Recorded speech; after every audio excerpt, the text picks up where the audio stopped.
एक बार फिर से आपका स्वागत है न्यूज 18 जे के एलएच में। मैं हूं विशाल। मंडी के करसोग में, जी हां, हिमाचल प्रदेश के मंडी के करसोग में 3 जगह बादल फटने की घटना से बड़ा नुकसान हुआ है, जिसके बाद प्रशासन और आपदा प्रबंधन टीम ने मिलकर राहत और बचाव अभियान चलाया है, जिसमें 30 लोगों को सुरक्षित रेस्क्यू किया जा सका है।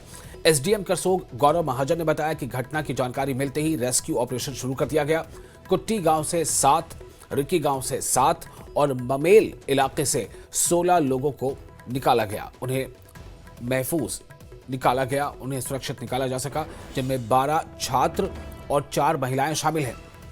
वहीं घटना में एक शख्स की मौत भी वाक़ हो गई और 4 लोग भी लापता बताए जा रहे हैं, जिसे ढूंढने के लिए एनडीआरएफ यानी नेशनल डिजास्टर रिस्पांस फोर्स की टीम सर्च अभियान चला रही है।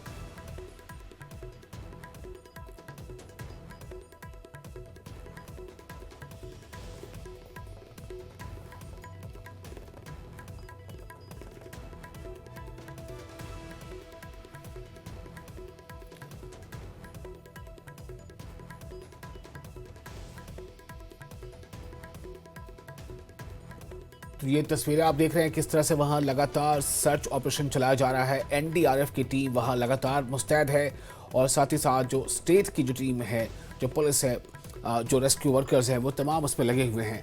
बादल फटने से ये ज़बरदस्त तबाही वहाँ बताया जा रहा है कि इस वक्त वहाँ आ गई है और इसके नतीजे में अभी कई लोगों के लापता होने की खबर सामने आ रही है और इसके साथ ही कई लोगों को बचाया भी जा सका है। ये भी एक काफ़ी अच्छी खबर है। लेकिन चूंकि मौसम जिस तरह का हो रहा है और जिस तरह से बारिश के बाद बादल फटने के कई वाक़यात सामने आए हैं, आप देखिए किस तरह से जान जो है एक तरह से हथेली पर डालकर वहाँ लगातार जो टीम है रेस्क्यू ऑपरेशन चला रही है। हमारे साथ इस वक्त मौजूद है वीरेंद्र भारद्वाज इस खबर पर ज़्यादा जानकारी के साथ। वीरेंद्र, क्या ताज़ा सूरत हाल है? देखिए, ताजा सूरत हाल में मैं आपको अपडेट करना चाहूंगा विशाल कि करसोग में यह घटनाक्रम हुआ था तकरीबन 3 दिन पहले, लेकिन मौजूदा परिस्थिति में जो है वो ज्यादा हालात अगर हम देखें तो सराज विधानसभा क्षेत्र में जो है वहां पर बिगड़े हुए हैं। सराज विधानसभा क्षेत्र का जो उपमंडल मुख्यालय थुनाग, उसका संपर्क पूरी शेष दुनिया से कटा हुआ है इस वक्त और वहां पर रोड कनेक्टिविटी जो है वो सुचारू करने के जो है वो प्रयास किए जा रहे हैं। एनडीआरएफ और एसडीआरएफ की 2 टीमें सराज में पहुंची हुई हैं और वहां पर अभी तक जो है वो तकरीबन 9 शव मिलने के जो है वो बात कही जा रही है, क्योंकि वहां पर लोगों से किसी प्रकार का संपर्क नहीं हो पा रहा है, टीमें वहां पर नहीं पहुंच पा रही हैं, रेस्क्यू ऑपरेशन वहां पर इस तरीके से नहीं हो पा रहा है। तो इसलिए सराज का जो इलाका है वो शेष दुनिया से कटा हुआ है और तकरीबन वहां पर 500 घर तबाह हुए हैं और 30 से अधिक लोगों के लापता होने की जो है वो जानकारी वहां पर दी जा रही है। तो आज भी डिप्टी कमिश्नर मंडी अपूर्व देवकर ने जो है प्रेस कॉन्फ्रेंस की थी, उसमें उन्होंने जानकारी दी है कि वहां पर थुनाग के लिए जो सड़क का रेस्टोरेशन का जो कार्य है वो लगातार चला हुआ है और प्रशासन को उम्मीद है कि कल शाम तक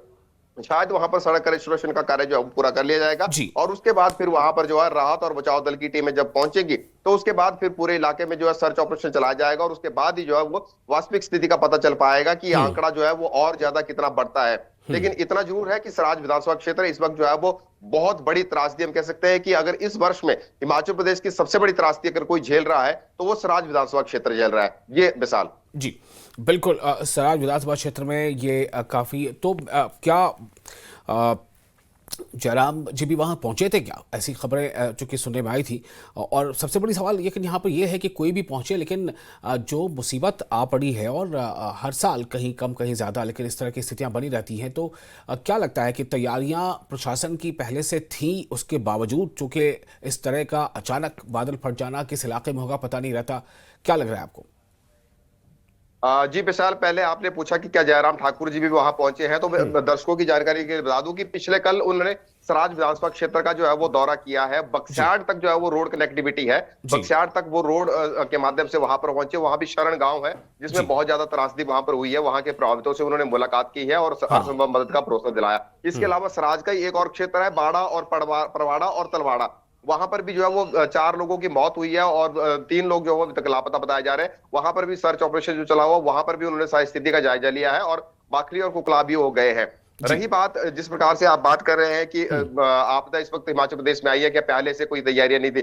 निश्चित तौर पर मॉक ड्रिल होती हैं, तैयारियां पहले से जो प्रशासन करता है, और जगह जगह जो है इस प्रकार की मॉक ड्रिल भी की जाती हैं, और ये सारा का सारा दौर चला भी था। 2023 में बहुत गंभीर प्राकृतिक आपदा आई, सीख उससे लेने की जरूरत थी। लेकिन जिस प्रकार से अचानक ये त्रासदी होती है, ये जी। आपदा इस प्रकार से आती है, तो कुछ परिस्थितियां ऐसी होती हैं जिसमें किसी को भी संभलने का मौका नहीं मिलता। तो हम कह सकते हैं कि ये भी कुछ ऐसी त्रासदी थी, शायद समाज के लोगों ने कभी सोचा नहीं होगा कि उनके साथ इतना बड़ा डिजास्टर हो जाएगा, और ऐसा डिजास्टर होगा कि वो अपनी बात भी कहीं जो है वो रख नहीं पाएंगे। वहां के लोगों को अपनी बात किसी तक पहुंचाने में जो है दिक्कत आ रही है। वहां पर कोई मोबाइल कनेक्टिविटी नहीं बची है, कोई इलेक्ट्रिसिटी कनेक्टिविटी नहीं बची है, कोई वाटर कनेक्टिविटी नहीं बची है, कोई रोड कनेक्टिविटी नहीं बची है। तकरीबन आप ये मान के चलिए कि 25 से 30 हजार की जो आबादी है, वो आबादी इस वक्त एक तरीके से काले पानी की सजा जो है वो झेल रही है। जी। वहां पर लोगों की मृत्यु हो चुकी है, लोग लापता हो चुके हैं, लोगों के घर टूट चुके हैं, लोग जो है वो दाएं बाएं शरण लेने को मजबूर हो चुके हैं। लेकिन वहां पर राहत पहुंचाने में सबसे ज्यादा दिक्कतें आ रही हैं। इसके लिए केंद्र सरकार की तरफ से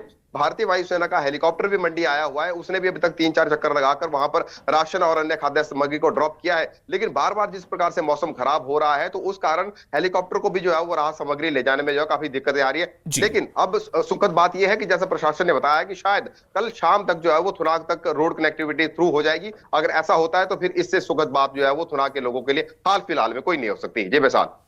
जी बिल्कुल, आप सही कह रहे हैं। बहुत शुक्रिया आपका तमाम जानकारी के लिए वीरेंद्र।